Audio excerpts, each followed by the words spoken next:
This was DC's best movie of 2023, bar none.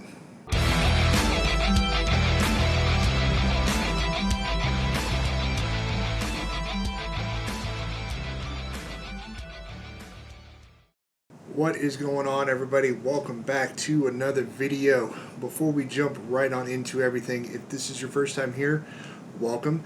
If at any point you like what you see or hear, please be sure to hit the subscribe button. Also hit the thumbs up. That really helps us with the YouTube algorithm. And with that said, let's get right on into it. So, Blue Beetle. Best DC movie of the year, bar none. I think it's far better than Shazam 2 was. Definitely better than Flash, and I'm already saying it's going to be better than Aquaman 2. No offense to Aquaman, I'm pretty sure it's going to be a fun movie. They all actually have been good movies, but this is definitely DC's best. Before I get into the review, if I had to rank them, Shazam 1 is still probably my favorite of the DC stuff so far. Then Man of Steel, and then Blue Beetle. Although I could kind of interchange Man of Steel and Blue Beetle. But with that said, let's talk about everything, just give you my thoughts, and just go from there. So, when Blue Beetle was first announced, I found out through Jay, and he showed me a picture of the suit, and I'm not going to lie, I was like, okay, if they don't over CGI this could be one of the coolest suits, in any superhero movie, period. And I'm really glad that they didn't. They left the suit, for the most part, on Blue Beetle alone. The CGI was obviously a lot of the effects and stuff like that. So this definitely one of the coolest suits. So I just want to get that out of the way. As far as casting, Xolo Maridueña, I knew him from Cobra Kai, so I was already a fan. So when they announced that he was going to be Jaime Reyes Blue Beetle, excited is all I could say. I was like, yes, he fits, it works. I cannot wait to see what he does with this. He killed it. As far as I'm concerned, he killed it. But in general, the whole cast actually did a really good job. Using Susan Sarandon as a villain, I really like that. Of course, you got George Lopez as kind of the crazy uncle, which fits George Lopez, period. But his family in general, I liked that. That's something that I'll get into as I talk about the movie itself. But getting into it, it started out, to me, just nice and solid. He's coming back from college. He's graduated. He's finding out that his family is in trouble. I guess his father owned a mechanic shop, and it's closed down, so they're trying to find a way to raise money, which leads you to, of course, him getting a job for, Cord Industries, working for Susan Sarandon's character. And that's where you kind of get introduced to your villains with Susan, and then the guy who ultimately wore the OMAC armor in the movie.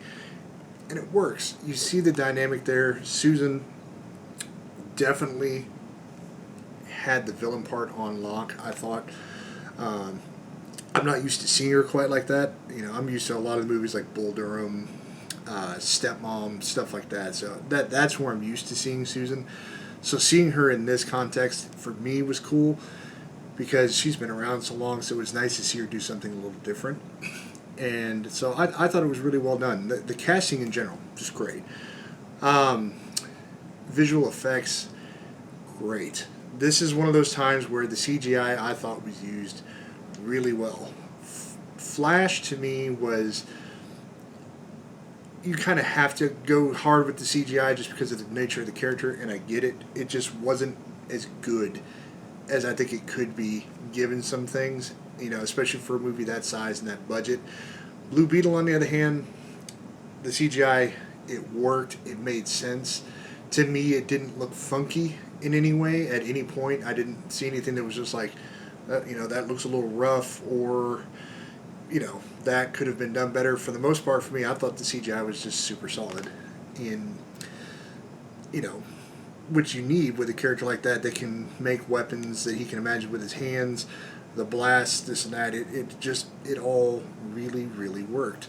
And that's kind of going to be a theme for me throughout this video. It's just everything was really well done. It was solid. It was exactly what it needed to be. So for anybody who thinks that DC just can't make a good movie anymore, nah, you need to go watch this. don't pay attention to box office numbers, because box office numbers mean nothing in terms of how good a film does. I think that, a lot of what's going on this year, there have been a lot of movies that haven't done quite as well, but I just think people are mad at what DC has done, and a little bit of superhero fatigue, and unfortunately they're just kind of getting hit with it. So that's just my personal opinion on it. Take it for what you will. As far as how he gets the scarab, I thought that was really cool how they did it. I learned a lot. I'm not going to lie. I actually have not really read a Blue Beetle comic yet, even though I do have like a volume 1 from Rebirth here that is Jaime. So I didn't know nothing about Ted Cord. So the way they use that and everything, and learning, and they were actually accurate in that Ted Cord was a Blue Beetle. He kind of figured out the tech and had the tech, but he never had the scarab, unless you do like an Elseworld stories like Kingdom Come, at least from the research that I have. So Jaime actually bonded with the scarab and actually had that. So that was definitely the difference between those two characters. I forget the name of the Blue Beetle that preceded Ted Cord that actually bonded with the scarab as well. So forgive me on that one for not being fully prepared. But at least with those two, I think being the most predominant Blue Beetles, that I can let you know at least that it's accurate to the comics in that sense. So Ted never actually got the scarab to bond with him. Jaime did. But yeah, the action scenes for me worked. They were intense, a lot of emotion. They did a really good job with making you feel very different things throughout this film. The humor, 100% there. And I kind of figured with the cast that they had that there was going to be plenty of humor, especially knowing what George Lopez is like. Jaime's family, utterly hilarious, and it's exactly what you would expect it to be, especially with George Lopez being kind of a crazy uncle. But I can relate to it because I've had friends over the years whose families were kind of the same way. They were very close knit. There was a lot of humor just back and forth, so it was one of those I could relate to it. A lot of what they did to me was utterly hilarious, so I had a good time laughing. But as much as they gave you the comedy, they did a lot of other things. They give you a lot of intense emotions. Little spoiler alert. Excuse me, I cannot talk. But when Jaime's father died, that ripped me. I was damn near in tears. So they definitely did a good job of taking me all over the spectrum emotionally, and to me, that is a mark of good writing and just a good cast that pulls everything off. That you're able to, laugh, almost cry in some instances, or for some people probably just tears, and then you get the heck yeah moment in some of the big action scenes. The ending fight, for instance, between Blue Beetle and the Olmec, that was awesome, so good. But yeah, I mean, I just think that this was DC's best effort this year for sure. Probably one of their best in the last few years. Like I said, I rank it, top 3. So for me, it's better than the Wonder Woman movies. Aquaman 1, which Aquaman 1 was another one of those movies that took me completely by surprise as to how good it was. But yeah, it just goes to show that, reserve judgment for yourself. Watch the movies and see what you think of them, because if you strictly go by, I think, what other people are saying or box office numbers, you're doing yourself a disservice. I 100% recommend that you check out this movie. It is that good. It is that solidly done. It even compared to the Marvel stuff this year, I think the only movie, superhero movie this year that is probably better was Guardians 3. Other than that, everything else I would put below Blue Beetle. It was to me, it was that good. Yeah, so one thing I will definitely say is I hope that what I've heard or read, I should say, and even James Gunn, I think, has said, Blue Beetle is supposed to be in the DCEU going forward, in the James Gunn universe.